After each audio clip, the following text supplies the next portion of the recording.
높이가 4.5m, 길이가 6m, 그러니까 총 넓이가 27제곱미터나 되는 캔버스였습니다.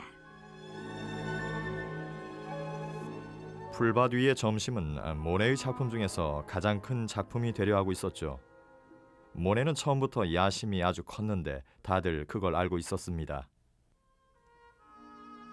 하지만 1866년 초 8개월 동안이나 씨름을 한 뒤에 모네는 풀밭 위의 점심을 중단했습니다. 살롱전에 맞추어 작품을 끝낼 수 없다고 생각한 것이죠.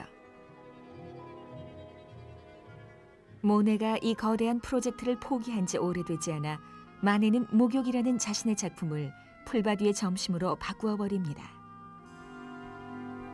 그러자 드가는 이렇게 말했죠. 마네는 남의 것을 모방할 줄밖에 모르는군. 한편 모네는 살롱에 낼 멋진 작품을 그리기로 결심합니다. 모델에게 입힐 녹색 드레스를 빌리고 재빨리 작업에 돌입했습니다. 마감 시간에 맞추려고 열심히 그렸죠. 모델의 자세나 옷맵시 같은 걸 걱정하느라 시간을 낭비하진 않았습니다. 사실은 당시 인기 있는 패션 잡지에서 영감을 얻은 것처럼 보입니다.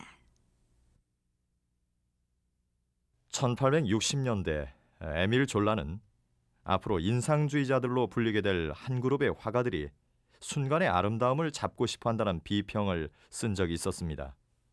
그것은 인상주의자들의 내면 속에 깊이 흐르던 개념이었죠. 모네는 거의 쉬지 않고 맹렬하게 작업했습니다. 그는 또다시 힘든 도전을 합니다. 실물 크기의 까미유의 초상화를 거의 2.4m 높이의 캔버스에다 그리려고 했죠. 그럼에도 불구하고 모네는 며칠 만에 작품을 끝내게 됩니다. 1866년 3월 살롱전 심사위원회에 제출할 마감 시간에 맞춘 것입니다. 다행히 심사위원들이 이 그림을 받아주어서 모네는 2년 연속으로 살롱에 출품할 수 있게 됐습니다. 그리고 두 번째 해에도 연달아 빛나는 찬사를 받았죠. 기자였던 에밀 졸라는 이렇게 논평했습니다. 유약한 사람들 사이에서 다혈질의 기인이 등장했다.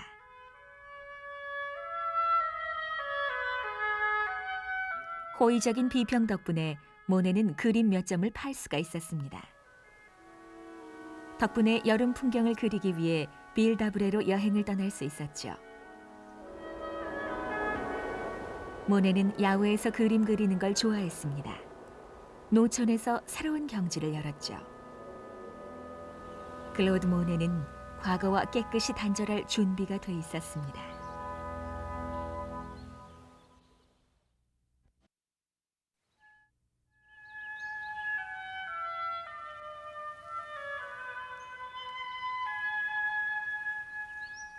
클로드 모네는 1866년 여름 동안 빌다브레에 머물렀습니다. 곁에는 녹색 드레스의 여인 까미유 동시에가 있었습니다. 이제 까미유는 모네의 모델일 뿐만 아니라 그의 연인이 돼 있었죠.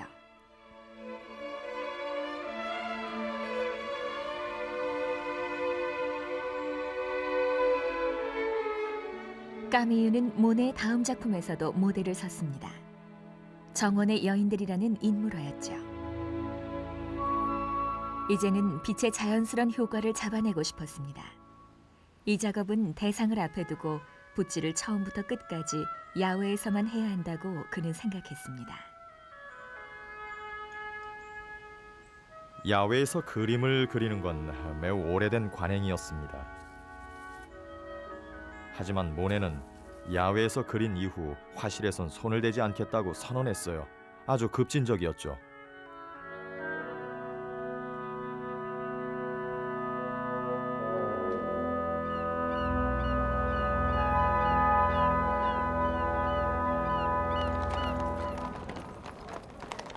한편 르누아르가 파리에서 하고 있는 작업도 그야말로 급진적인 것이었습니다.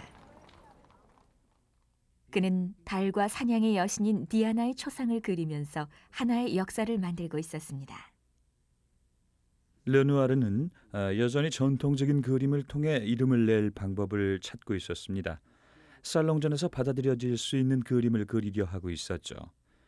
르누아르는 기댈 만한 배경도 없었어요. 루브시엔네에는 부모님이 계셨지만 작품을 위해 돈을 달라고 한 적은 없었습니다. 1867년 3월 말경 르누아르와 모네는 살롱전에 작품을 제출했지만 둘 다 낙선했습니다.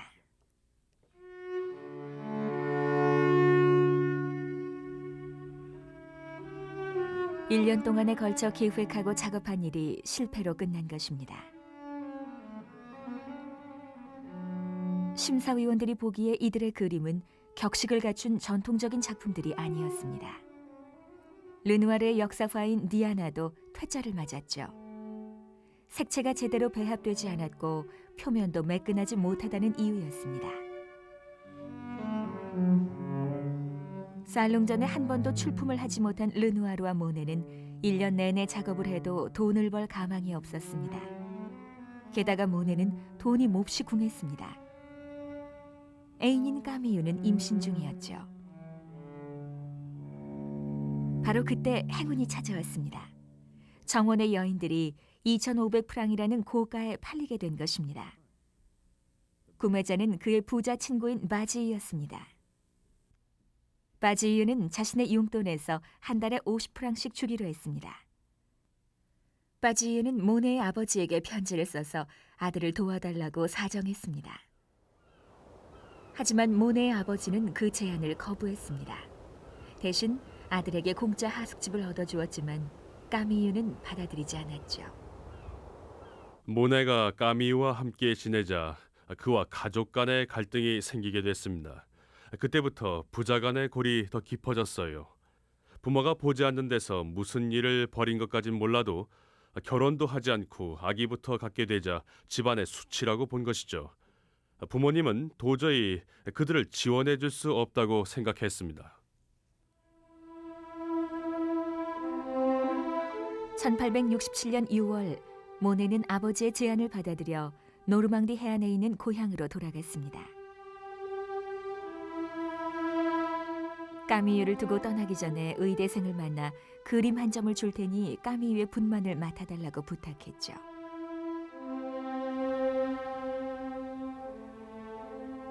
(1867년 8월 8일) 까미유는 건강한 사내아이를 낳아 장이라는 이름을 붙여주었습니다. 하지만 모네는 아들을 보러 갈 기차 싹시 없었습니다. 그는 바지이유에게 그림값을 미리 좀 달라고 편지를 썼습니다. 까미유에게 급히 돈을 보내야 했지만 바지이유는 답장을 하지 않았죠. 8월 12일 통 답장을 해주지 않는군. 빠른 우편으로 몇 번이나 편지를 보냈는데 소식이 없어 낯선 사람에게 돈을 빌려달라고 했다가 모욕만 당했네. 정말 섭섭하네. 8월 20일 자네의 침묵을 더 이상 그냥 보아 넘길 수만은 없을 것 같네. 이제 자네의 우정을 믿을 수 없어. 난 지금 어느 때보다도 절박해. 이유는 잘 알지 않나. 답장을 해주지 않으면 우리 사이는 끝날 것이네. 10월 14일 설마 날 이렇게 내버려 두진 않겠지. 정말 너무하는군. 우편 배달부를 그토록 기다렸건만 매일 똑같이 허탕이군. 그래. 마치 자식들에게 아무것도 먹일 게 없는 어미의 심정일세. 모네는 바지유를 돈주머니쯤으로 생각한 것 같습니다. 그때마다 바지유도 친구를 도와주려 했지만 끊임없이 날아오는 모네의 편지가 때로는 성가셨을 겁니다. 1868년 초 모네는 정물 한 점을 팔아서 가족들과 합칠 수 있었습니다. 이들은 어느 여인숙에 들었습니다. 여기서 봄 동안 그림을 그릴 계획이었죠. 하지만 오래되지 않아 다시 돈이 바닥났고 여인숙 주인도 참아주지 않았습니다. 주인은 짐을 꾸릴 시간도 주지 않고 모네 일가를 한밤중에 쫓아냈습니다.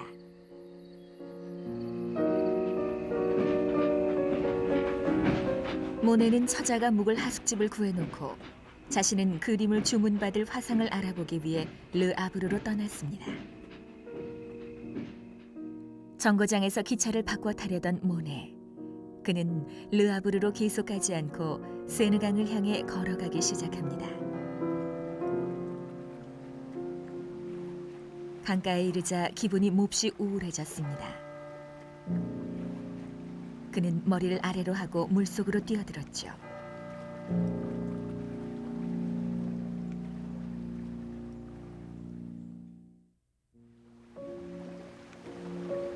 세느강에 몸을 던졌을 때 클로드 모네는 27살이었습니다. 빚더미에 앉은 데다 앞으로도 나아질 기미가 없었죠. 하지만 그는 다시 강가로 헤엄쳐 나와 정신을 차렸습니다.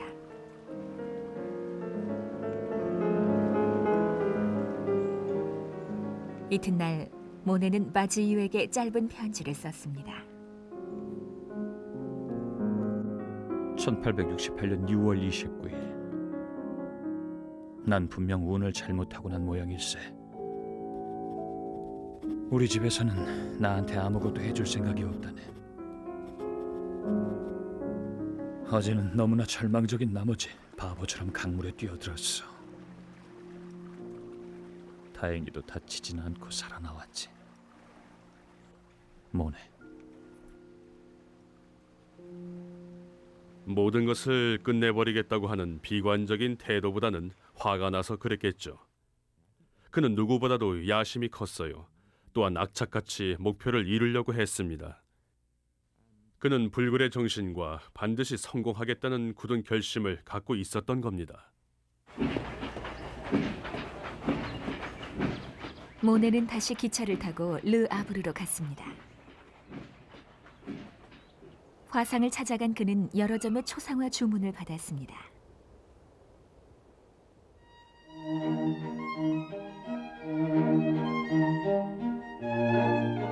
거기다가 바다 풍경 그림을 2점이나 팔았죠.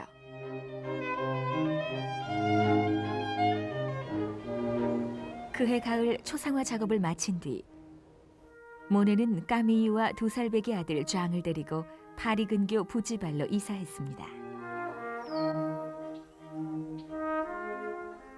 가까이엔 르누아르와 시슬레 그리고 피사로가 살고 있었습니다. 피사로도 모네처럼 어렵게 살았죠.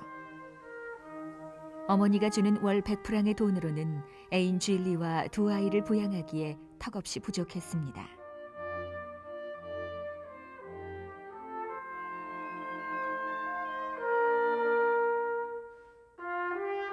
그래서 피사로는 창문 블라인드에 그림 그리는 일을 맡았습니다.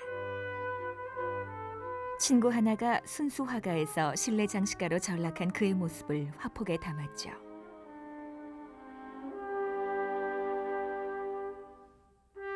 하지만 모네는 청구서가 쌓여가도 다른 일을 할 생각조차 하지 않았습니다.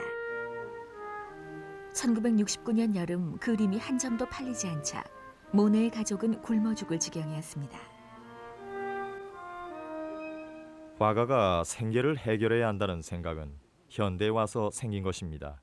19세기에는 화가들이 대부분 정말 화가가 되려고 한다면 경제적으로는 비참할 정도로 어렵게 사는 것을 당연하게 여겼어요.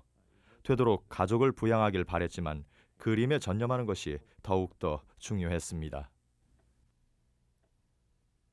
르누아르는 모네를 도우려고 애썼습니다. 부모님 집에서 남은 음식을 가져오기도 했죠. 하지만 르누아르 자신도 쪼들렸습니다. 친애하는 바지요. 난 지금 부모님 댁에 머물지만 모네가 걱정일세. 그 친구 오래 못 버티겠어. 끼니도 거른다네. 나는 별 도움을 못 주고 있지. 이달이면 나아지려는지 형편이 좋아지면 다시 쓰겠네. 르누아르.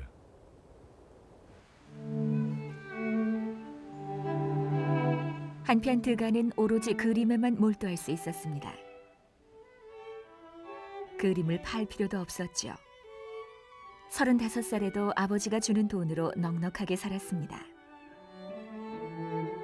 드가는 그림에만 집중했습니다. 완벽을 기하려고 애를 쓰면서 새로운 경지를 만들어내려고 분투하고 있었습니다. 그림에만 열중했던 드가는 항상 동료들보다 한 발 앞서 생각하고 있었습니다. 그래서 사람들은 그에게 겁을 냈어요. 어느 날 갑자기 선수를 쳐서 계획을 뒤집어 엎곤 했기 때문입니다. 드가는 끊임없이 실험을 하면서 앞장서 나갔습니다. 근대적인 생활을 주제로 삼고서 인공적인 빛의 효과와 순간을 포착하는 구성법 등을 실험했습니다.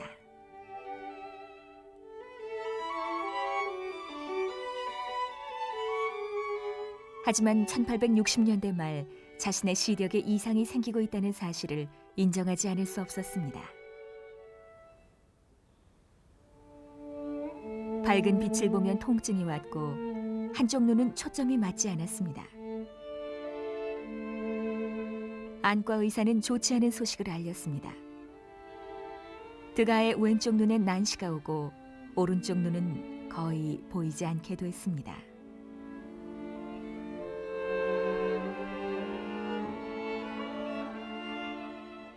드가는 절망에 빠졌습니다. 시력을 완전히 잃게 될까 봐 겁에 질렸죠. 오로지 그림만을 생각하며 살아온 일생이었지만 이제 자신의 세계가 곧 끝나려 한다는 생각을 떨칠 수가 없었습니다.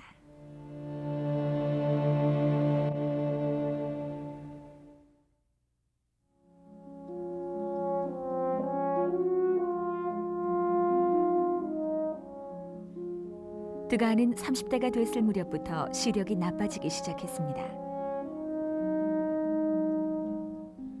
화가로서의 경력이 끝나간다는 생각에 몹시 괴로웠죠.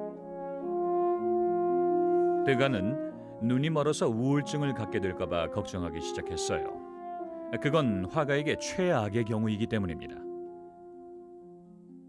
그러나 그는 시력에 문제가 생겼다는 걸 알았기 때문에 더 훌륭한 화가가 되었는지도 모릅니다. 대상에 대해 더 깊이 생각했을 때니까요. 노트에 기록해 놓은 것을 보면 드가가 세상을 전혀 새로운 각도에서 새롭게 보고 싶어 했다는 것을 알 수가 있습니다. 도시를 위에서 또는 아래에서 올려다보기도 했죠. 또한 파스텔화도 멋지게 그렸어요. 예를 들어 천장에 매달린 서커스 묘기꾼의 그림도 보통 사람들과는 달리 밑에서 보고 구도를 잡았습니다. 그는 정말 사물을 새롭게 보고 싶어 한 거죠. 다시 말해 객관적인 거리를 가지려고 한 겁니다. 아름답게 그리려 하지 않았어요. 드가는 아름답게 그리기를 거부하다가 친구도 잃을 뻔했습니다. 1868년 어느 날 저녁 드가는 마네를 찾아갔습니다. 언제나처럼 스케치북을 가져갔죠. 이미 상당한 피아니스트가 돼 있던 마네 부인이 연주를 시작하자 드가는 스케치를 시작했습니다. 그리고 자신의 화실로 돌아가 색칠을 했죠. 그림이 완성되자 마네에게 선물로 주었습니다.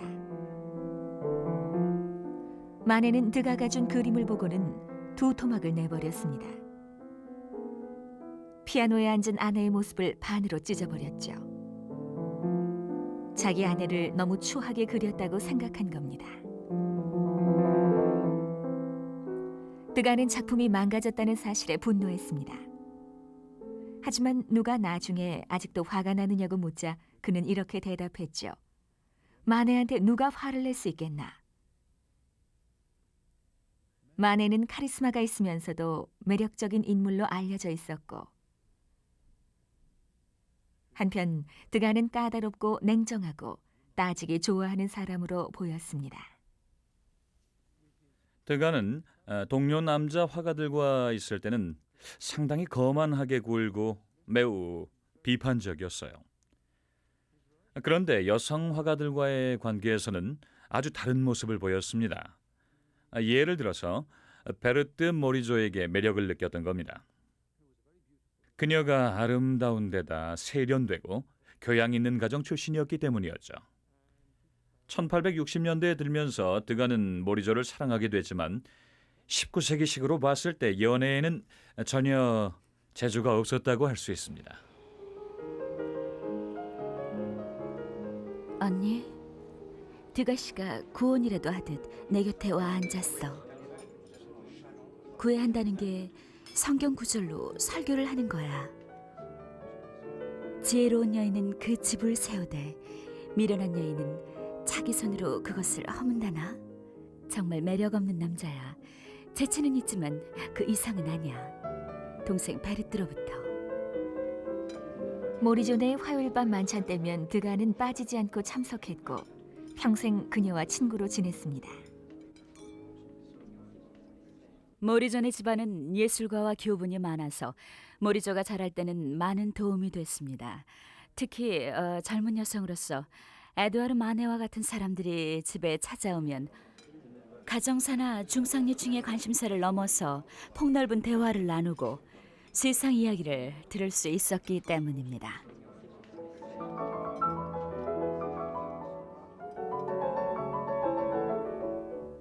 (1850년대) 10대 소녀 시절 베르트는 언니 에드마와 함께 그림을 배웠습니다.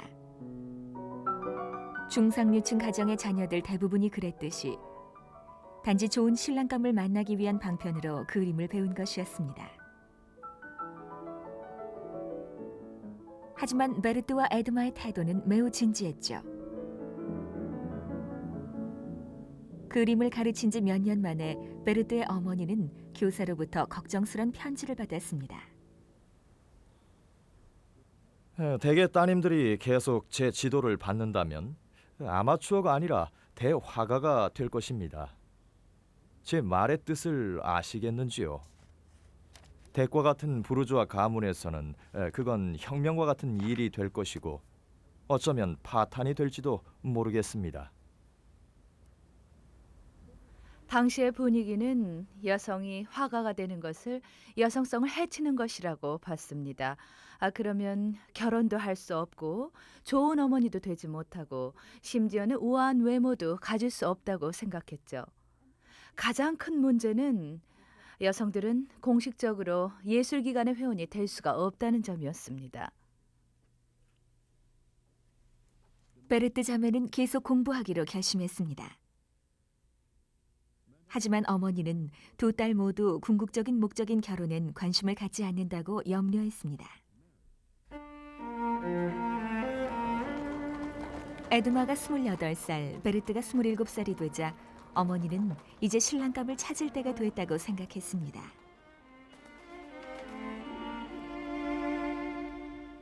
그래서 신랑감들을 줄줄이 집으로 불러들였죠. 딸들이 혼기를 놓칠까 봐 걱정이 태산이었지만 딸들은 결혼엔 관심이 없었습니다.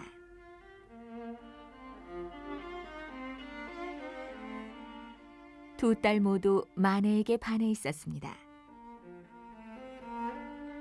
베르트가 말했습니다. 마네는 정말 매력적이야. 보기만 해도 즐거워. 하지만 마네는 이미 결혼한 몸이었습니다. 베르트는 마네의 부인을 뚱보 수잔느라고 불렀습니다.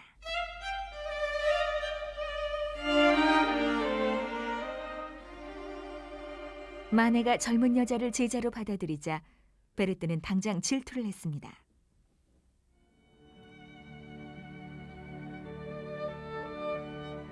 마네도 베르트에게 관심이 많아서 모델을 서달라고 부탁했죠. 발코니라는 그림에 나온 대로 어두운 듯 하면서도 지적이고 신비스럽기까지 한 분위기에 반해서 마네는 베르트의 초상화를 10석점이나 그렸습니다.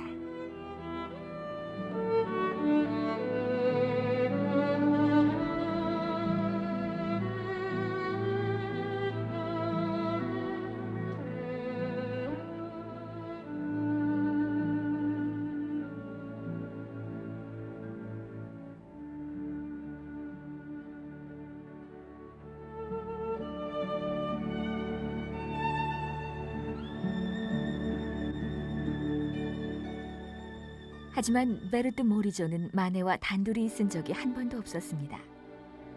모델을 설 때마다 어머니가 항상 보호자로 곁에 붙어 있었죠. 모리조 부인은 딸이 쓸데없는 데 시간을 낭비한다면서 불만스러워했습니다. 모리조는 당시 인습에 따라서 여성으로서는 이제 그림을 그만 그리고 결혼해야 될 나이가 지났는데도 오랫동안 그림을 그렸습니다.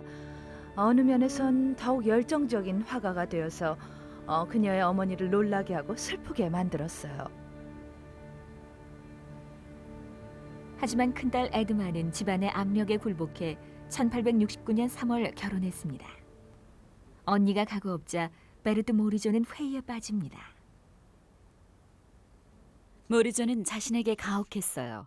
느긋한 성격이 되지 못해서 좀처럼 만족할 줄을 몰랐고 여러 가지로 괴로워했습니다. 그녀의 언니가 결혼을 해서 아기까지 낳았을 즈음에는 그림을 포기해야 할 것인지에 대한 의문을 종종 가졌습니다. 자기 자신을 들볶으면서 이렇게 말하죠. 그림을 포기해야 할까? 이게 정말 추구할 가치가 있는 걸까?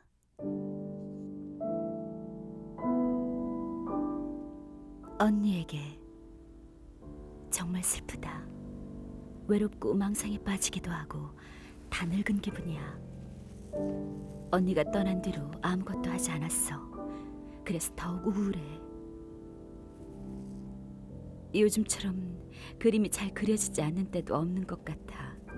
물감만 봐도 구역질이 나. 바르뜨로부터. 모리조는 자신의 말대로 타고난 비관적인 성향으로 괴로워했습니다. 예술도 인생도 자신이 감당하기에는 너무 버거워 보였죠.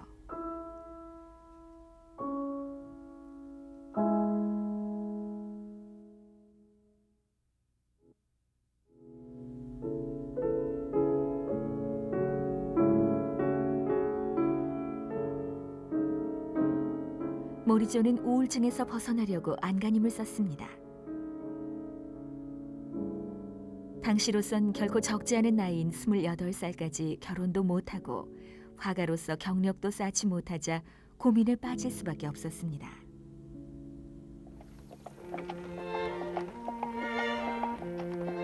하지만 1869년 여름, 모리조는 그림을 그리기 위해 집을 벗어나게 됐습니다.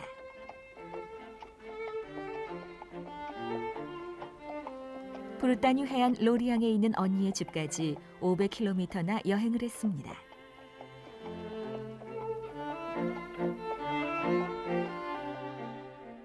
도착하자 곧 붓을 들었죠. 이 여행이 그녀의 인생과 예술의 새로운 시발점이 됩니다. 모리조는 실험을 하고 싶었습니다. 빛과 밝음을 생생하게 그리는 새로운 기법을 시도했습니다. 붓의 터치를 대범하게 하는 기법을 채택하고 자신이 포착한 순간의 느낌을 그리려고 애를 썼죠.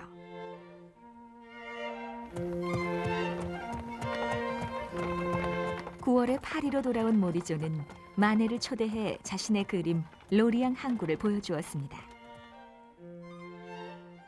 마네는 모리조가 왜 아직 덜 끝난 듯한 상태로 그림을 내버려 두었는지 이해를 할 수가 없었죠. 하지만 그 그림을 좋아했습니다. 마네는 이렇게 말합니다. 내가 이 그림을 갖고 싶은데. 그러자 모리조는 이렇게 말하죠. 와, 위대한 화가인 마네가 내가 그린 그림을 갖고 싶어 하다니. 그 말을 듣는 순간 모리조는 아마 이렇게 생각했을 거예요. 아, 나도 이제 다른 사람들에게 인정받는 화가가 되려나 보다 하고요.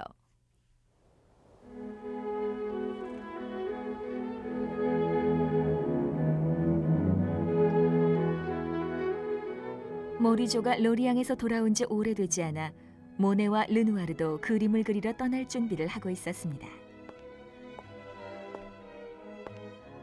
두 사람은 화구 살 돈을 모으느라 온 여름을 다 바쳤죠. 10월 초가 되자 준비가 다 됐습니다. 두 사람은 루부시엔네에서 강을 건너 그르누이에르라는 호숫가로 갔습니다.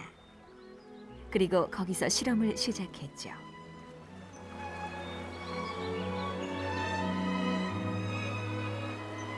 모네와 르누아르는 가물거리는 강물의 반짝임,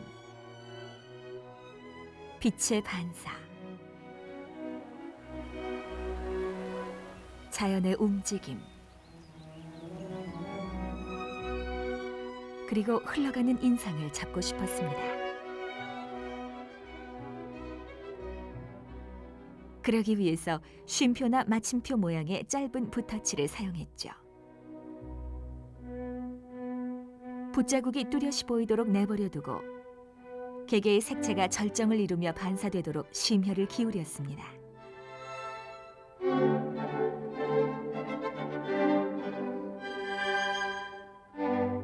그르누이에르 호수에서 있었던 모네와 르누아르의 실험은 곧 인상주의 화법의 등장을 예고했습니다.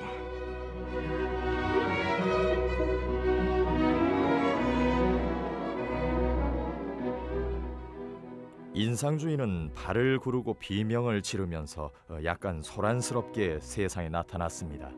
하지만 1860년대 후반에 들어서면서 모네와 르누아르는 그르누이에르에서 당대의 생활상에 관심을 갖고 그림을 그리고 있었죠.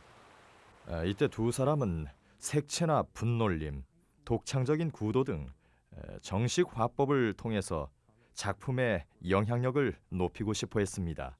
이것은 매우 계산된 사건이었어요.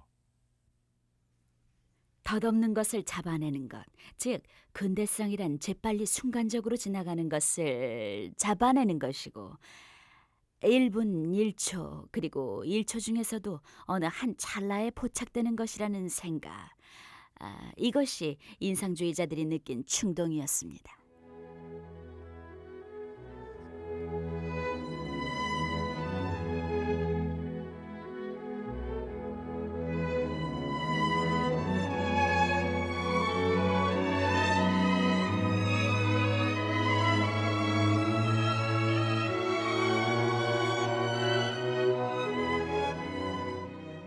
이런 인상주의자들의 충동에 공감한 건 모네와 르누아르뿐이 아니었습니다. 모리조와 시슬레, 피사로도 동참했죠.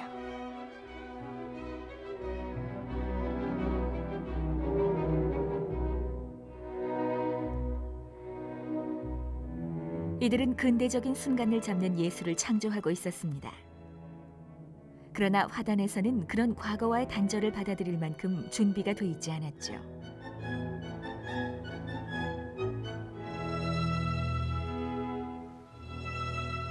(1870년) 봄, 클로드 모네는 살롱전의 심사위원에게 도전할 결심을 하고 자신의 실험작인 라 그르누이에르를 출품합니다.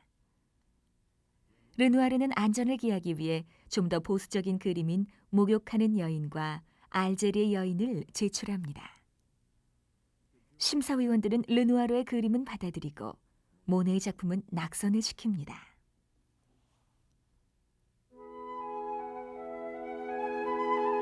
모네는 실망과 분노를 삭이느라 애를 쓰며 개인적인 생활에 몰두합니다. 그해 봄, 그는 까미유에게 청혼을 합니다. 거의 4년을 함께 동거한 뒤 아들이 3살 되던 1870년 6월 28일 까미유 동스베와 모네는 조촐한 결혼식을 올립니다.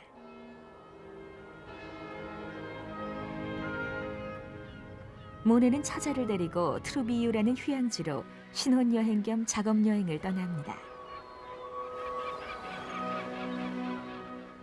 그곳 해변에서 그는 신부의 모습을 화폭에 담습니다.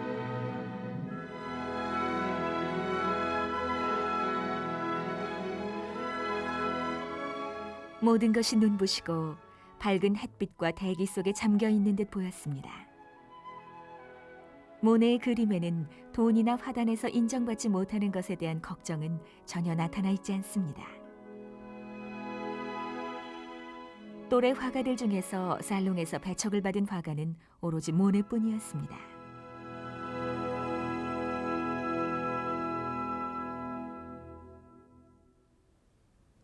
하지만 심사위원들에게 상처를 받은 사람은 모네만이 아니었습니다. 베르트 모리조는 자신의 작품이 살롱전에서 입선하자 몹시 화가 났습니다. 모리조는 이 그림을 완성한 뒤 살롱전에 내려고 했습니다. 그래서 마네에게 물어보았죠. 하지만 곧 물어본 것을 후회하게 됩니다. 마네는 다 좋은데 옷의 밑부분이 걸린다고 했다. 그가 붓을 들고 덧칠을 하자 그림은 상당히 좋아졌다. 하지만 나는 걱정되기 시작했다. 마네가 덧칠하는 것을 막을 수가 없었다. 그는 미치광이처럼 농담하고 웃으면서 팔레트를 내게 주었다가 다시 빼앗아가곤 했다. 마침내 오후 5시쯤엔 예쁜 인물화를 만들어 놓았다. 가져갈 사람들이 와서 기다리고 있었다. 나는 낙선하기만을 바랐다. 바르트 모리조. 모리조는 망연자실했어요. 이제 자기 작품이 아니라는 생각이 들었기 때문이죠. 그녀는 마네가 덧칠하기 이전의 작품이 살롱전에 낼 수 없을 만큼 형편없었나 싶어서 더욱더 화가 났죠. 그래서 어머니에게 편지를 썼습니다. 입선된다면 차라리 강에 빠져버리겠어요 하고 말이에요. 하지만 모리조는 곧 마네를 용서해 주었습니다.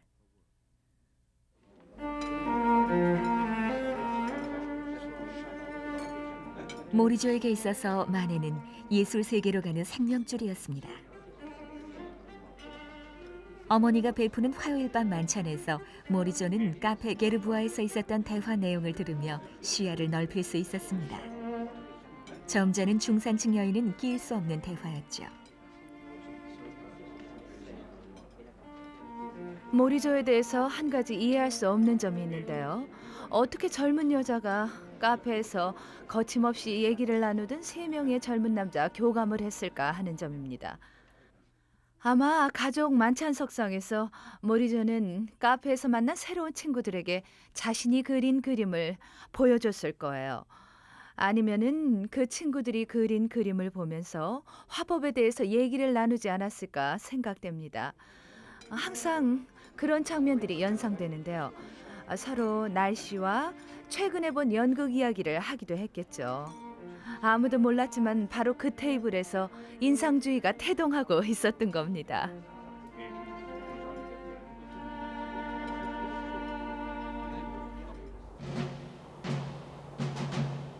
하지만 인상주의는 갑자기 제동이 걸리게 됩니다. 1870년 7월 19일 프랑스 황제 나폴레옹 3세가 프로이센 왕국에 선전포고를 합니다. 이제 프랑스는 격동에 휘말리게 됩니다.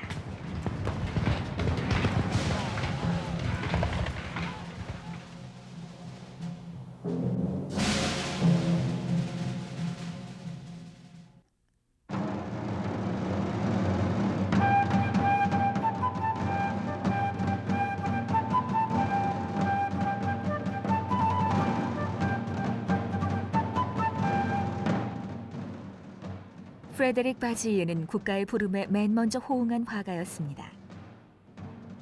돈을 쓰면 군대에서 빠질 수도 있었지만 그는 보병에 입대했죠. 바지이유가 입대한 사실을 알고 르누아르는 한 줄짜리 쪽지를 써보냅니다. 이런 젠장, 어처구니 없는 바보 같으니.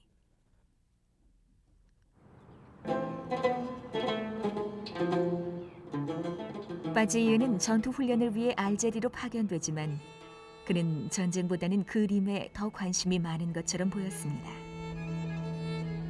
보고 싶은 어머니. 아랍 마을을 가보고 실망만 한 건 아니었습니다.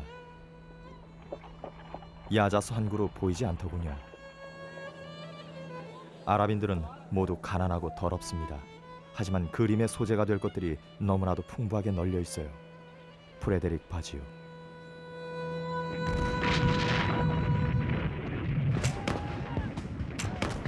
그해 9월 2일 프로이센 국경에서 벌어진 전투에서 프랑스군은 크게 패하게 됩니다. 나폴레옹 3세는 항복할 수밖에 없었죠. 그는 프로이센 군대를 과소평가했던 것입니다.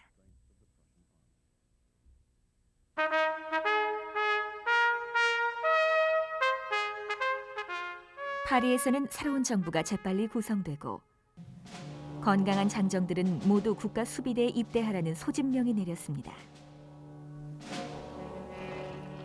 프로이센 군대는 파리를 향해 진군해오고 있었죠.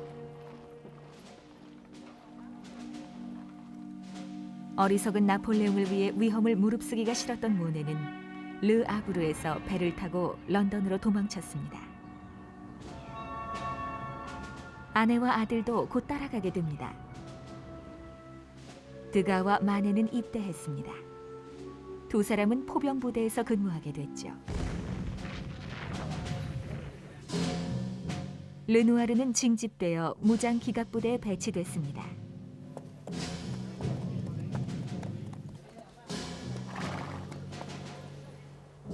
피사로와 그 일가는 다가오는 프로이센군을 피하기 위해 집을 버리고 피난을 떠나야 했습니다.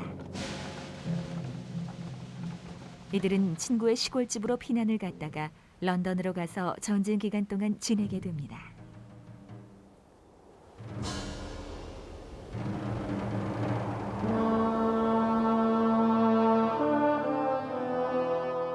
바지유는 알제리에서 훈련을 마치고 그해 늦은 가을 퐁덴블로스 부근에 있는 보병 연대에 들어갔습니다. 거기서 부모님에게 위로의 편지를 썼죠. 전 절대 죽지 않을 거예요. 살아서 할 일이 너무나 많으니까요.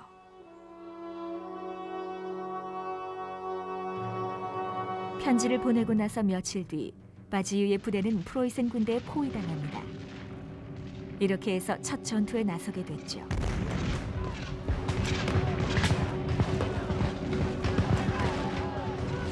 그러나 그것이 끝이었습니다. 총알 2발이 배를 관통해 1870년 11월 28일 바지유는 사망합니다.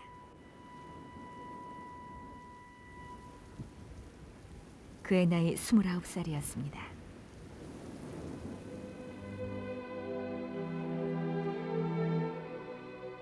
그 전투는 나중에 사소한 접전으로 기술됩니다. 전쟁의 결과에는 아무런 영향도 미치지 못한 싸움이었죠. 바지유의 아버지는 죽은 아들을 찾아 8일 동안이나 전장을 헤매고 다녔습니다. 마침내 무명용사의 무덤에서 아들의 시신을 찾아내 집으로 가져와 장례를 지냅니다.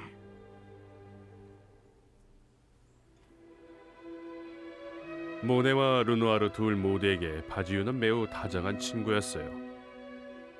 그의 전사 소식에 둘은 몹시도 슬퍼했습니다.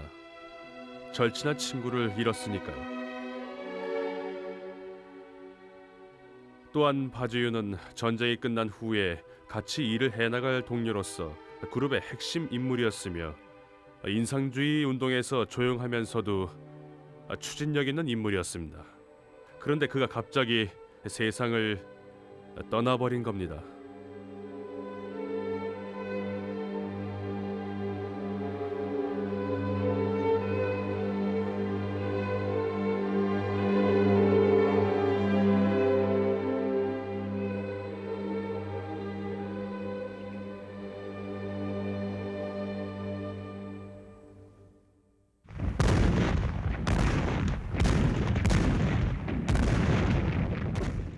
프로이센 군대는 파리를 포위하고 땔감과 식량 등 도시로 들어가는 보급을 모두 차단했습니다. 1871년 1월 에드마에게 우리는 슬픔과 눈물로 새해를 맞았다. 폭탄 소리가 끊이질 않고 밤낮 없이 머릿속에서 폭탄 소리가 진동을 한단다. 너무나 고통스럽고 비참하구나. 가슴이 찢어지는 것 같다. 바르뜨도 건강이 눈에 띄게 나빠졌다. 어미로부터.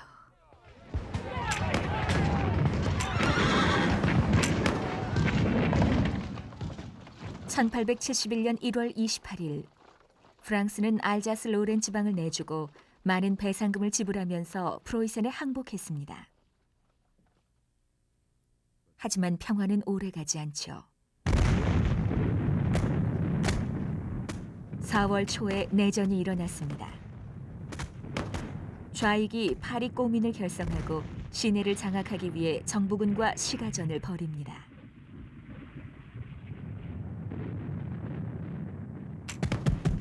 수십만 명이 목숨을 잃고 나서야 내전은 5월 말 끝이 났습니다.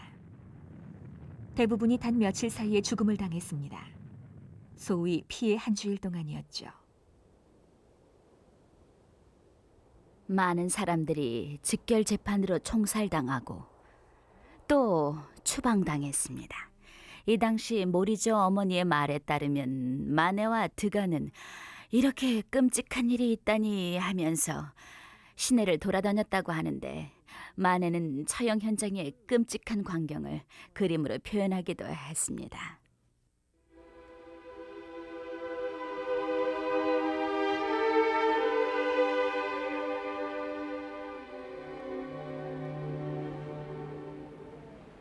몇 사람의 젊은 화가들이 화폭에 담았던 밝고 약동하던 근대 세계는 이제 차갑고 암울하고 절망적인 세계에 자리를 내주었습니다.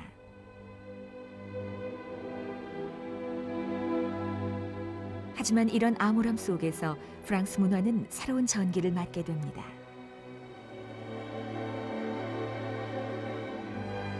작은 무리의 인상주의 화가들은 이제야말로 프랑스 기성 화단과 보수적인 평단에 과감하게 도전할 때가 왔다고 생각했습니다. 이 싸움은 그들의 말에 따르면 근대적인 순간을 포착하는 예술의 창조였습니다.